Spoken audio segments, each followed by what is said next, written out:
and he's currently doing the time in Marion.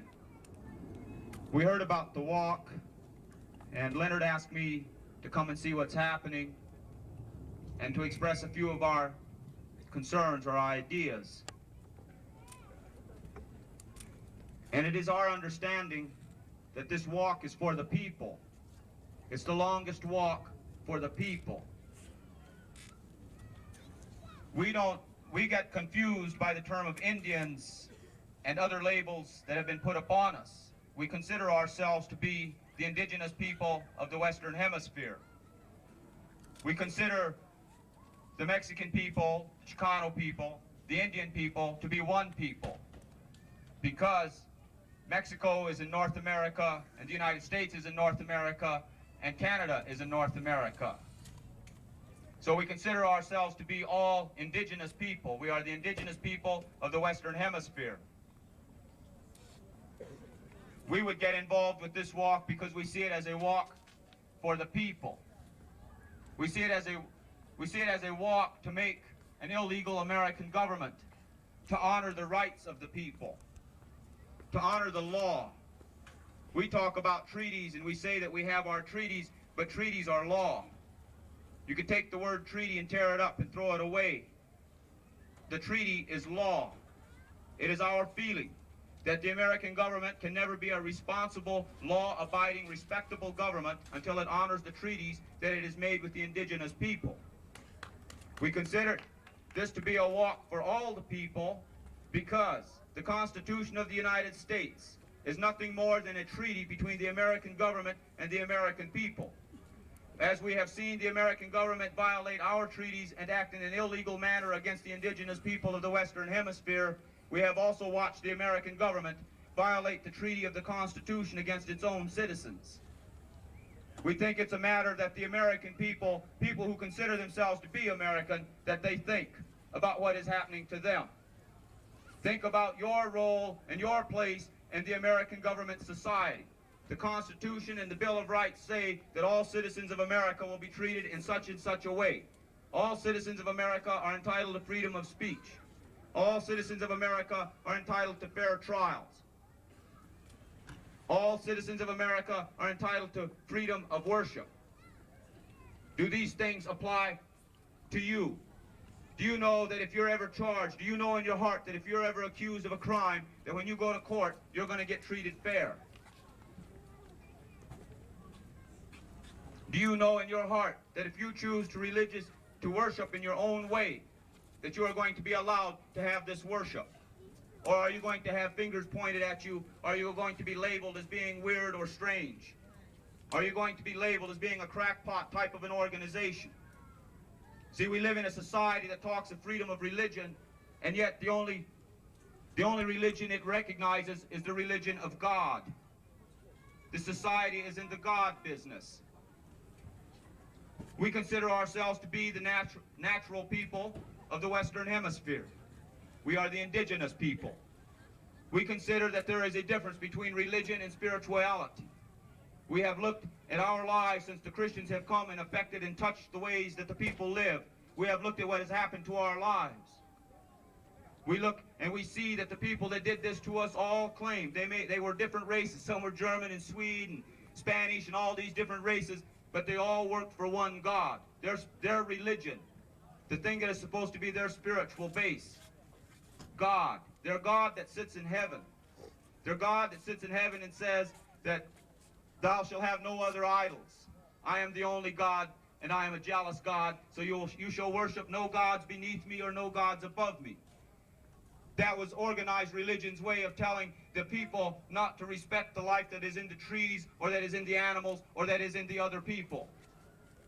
That was the Christian religion's way of saying you can exploit and attack and destroy the very Mother Earth that you live on, and it's all right because all of your spirit is up in heaven with God. They have used this method to psychologically enslave entire races of people. We do not choose to be enslaved in that way or in that manner. We do not believe in a God that acts the way that this American God acts. We do not understand how the American people can be a Christian nation. We cannot understand how you can be a Christian and you can be an American at the same time. The Christian moral law says thou shalt not kill. American law says police can kill. American law says soldiers can kill. American law says that you can kill somebody for coming into your house if you don't want them there. American law calls justifiable homicide. Christian moral law says thou shalt not steal. But American law says write treaty and then break it. American law says eminent domain.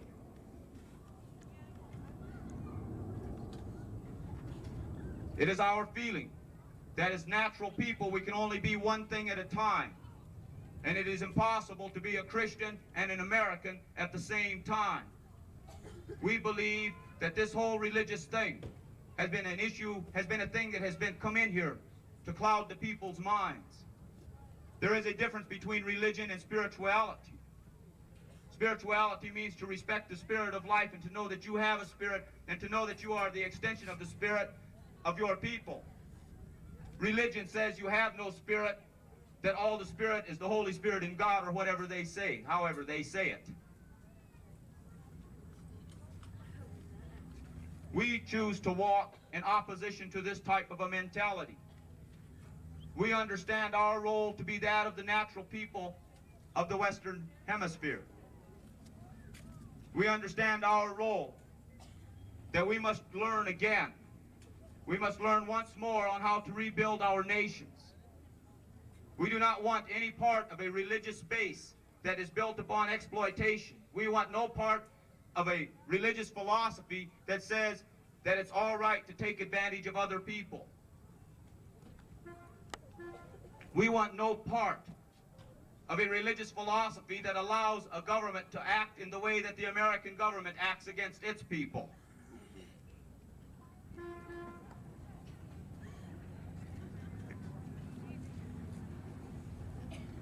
It's our understanding that as the natural people of the Western Hemisphere, as the indigenous people of the earth, that our duty and our obligation is to serve the needs of our people, that our duty and our obligation is to look out for the coming generations, it is to conduct ourselves in an honorable manner so that our children will know what honor is. It is to conduct ourselves so that we can speak with our spirit and we can understand the spirit of the people so that our children will know what the spirit of the people is. It is our intention that the people should be living and understanding the natural way of life. We see more and more through this whole religious concept that America lives under. See, it's not really race. It was the Christians that came to the Western Hemisphere and attacked the Western Hemisphere. They attacked the people, the land, all the life that was on it. So to us, it is a difference of religious philosophy versus spiritualism. It is not race. Only man's ignorance allowed race to become the prime issue.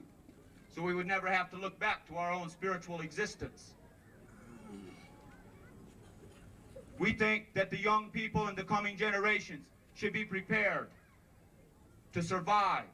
That is our duty. Our duty and our obligation is to serve the people and ensure that the people shall live.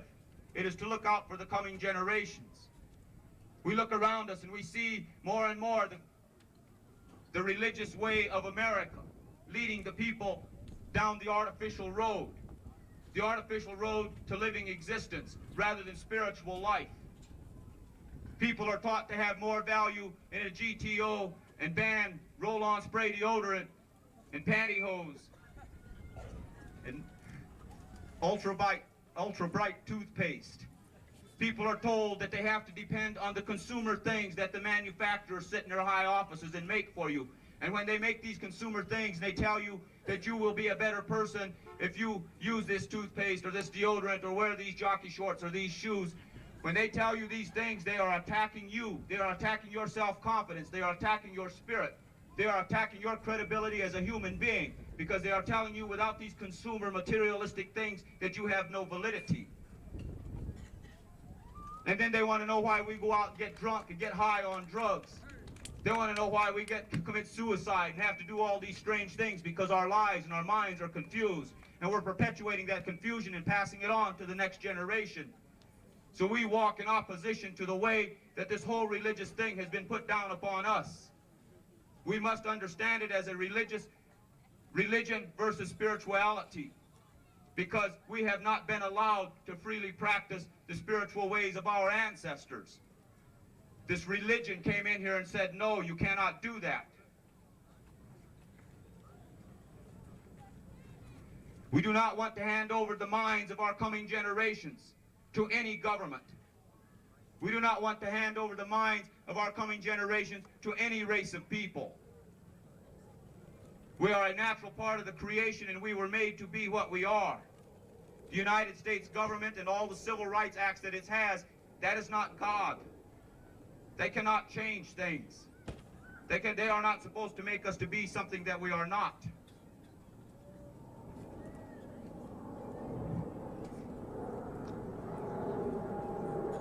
We have come a long way.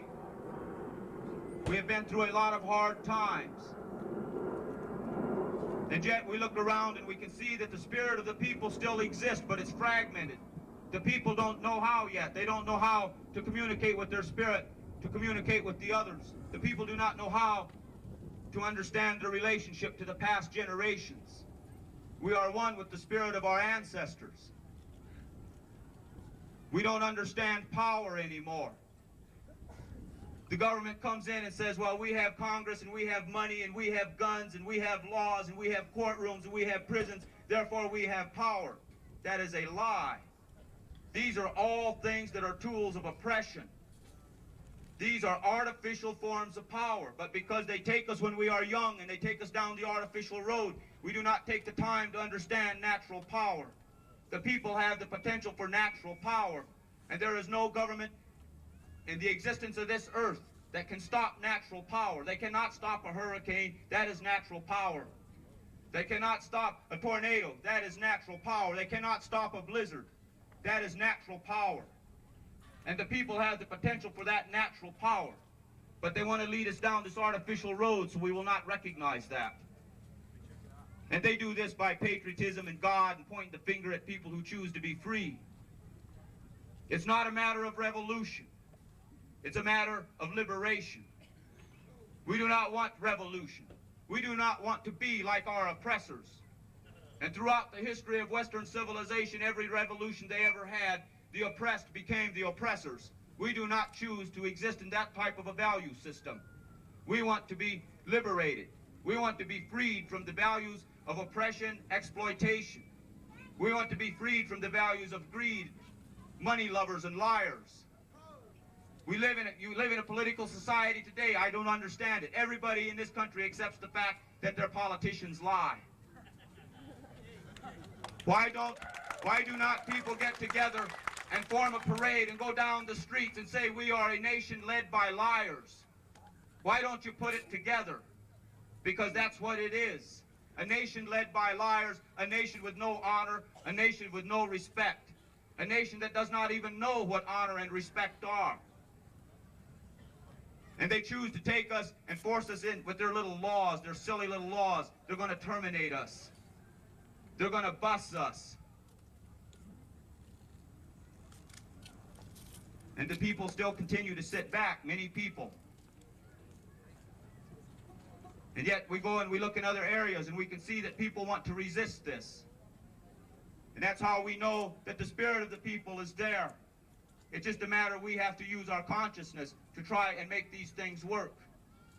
It's not wrong to oppose the American government. There is nothing in the world wrong with standing up to the American government and telling them they are nothing but a bunch of gangsters and they must straighten up their act or they must go. There is nothing wrong with that. This is supposed to be a free society, and in a free society, if the government will not allow it to be free, then the people must make it free. There is nothing wrong in criticizing the President of the United States or their illegal law, their gangster law enforcement agencies. There is nothing wrong to stand up and protest against this. They would call us unpatriotic, or they would call us militant. They will call us radical or communist. We are the indigenous people of the Western Hemisphere. For 100,000 years, we were the indigenous people of the Western Hemisphere. 500 years ago, some white people came over here and called us Indians. And then they called us heathens, and they called us savages, and they called us hostile. They called us renegade. They called us red nigger. Now they call us militant and communist, but they never ever called us the people.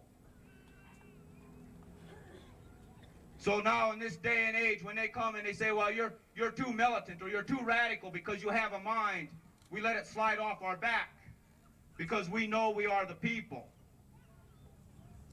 We know that we have a long way to go to rebuild what must be rebuilt. We have a long way to go to be able to deal with some of the changes of evolution that we have been forced to go through. But as the indigenous people of the Western Hemisphere, we know that if we can understand our spirit, the people will survive. Because the dinosaur ruled the earth for 30 million years. That's much longer than any Christian, European, Caucasian, humanoid has ever been here. Thank you for that word.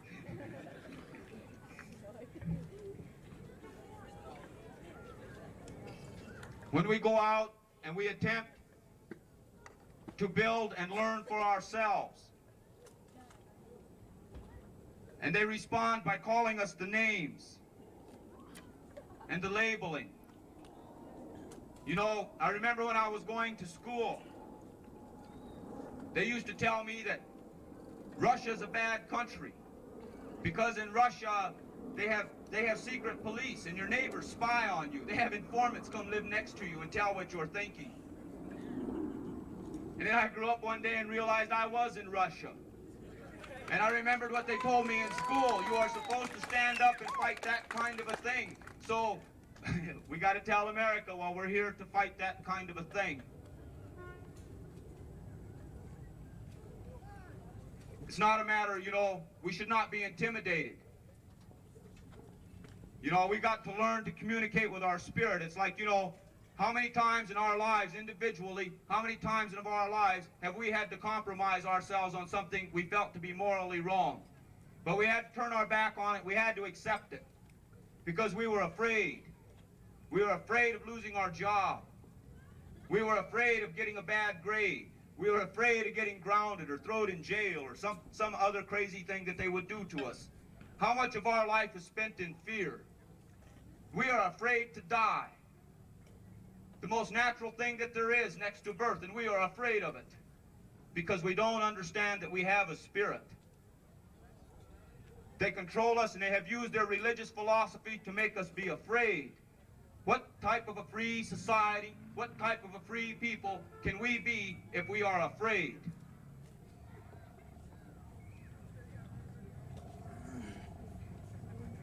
We think that there are a lot of things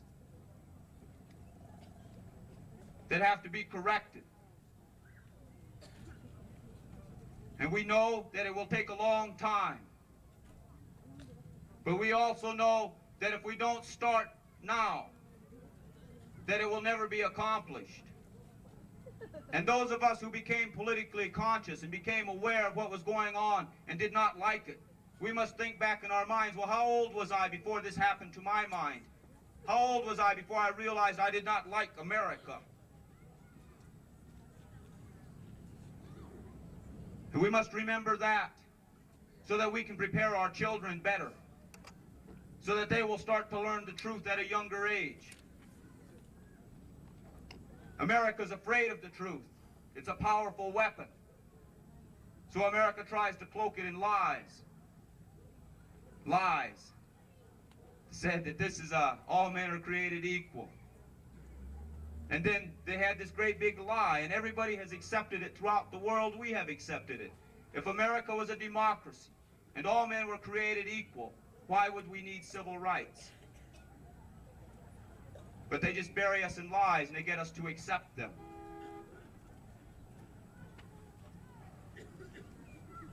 See, this is why Peltier's in prison. Because Peltier has a mind of his own. And Peltier, more than fear, Peltier felt love for his people. But because Peltier was one of many people who had enough love in their heart to defend their people when the FBI attacked them. Because Peltier chose to defend the women and children in the camp that was being attacked by the FBI at the time. Because he chose to look out and protect what was his to protect, what was his obligation and his duty to protect. Because he chose to be a free person in a repressive society, they put him in prison. He has committed no crime. If we were to take people and start locking them up in prison on the basis of crime, we would have no more masters. We would all be free. They would all be doing time.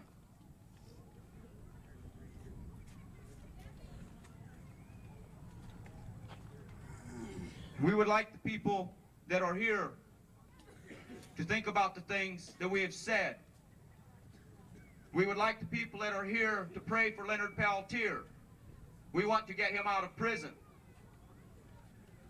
We would ask the people here say a prayer for Leonard. We would ask that the people here say a prayer for the people on the longest walk. And we would ask that the people here say a prayer for themselves.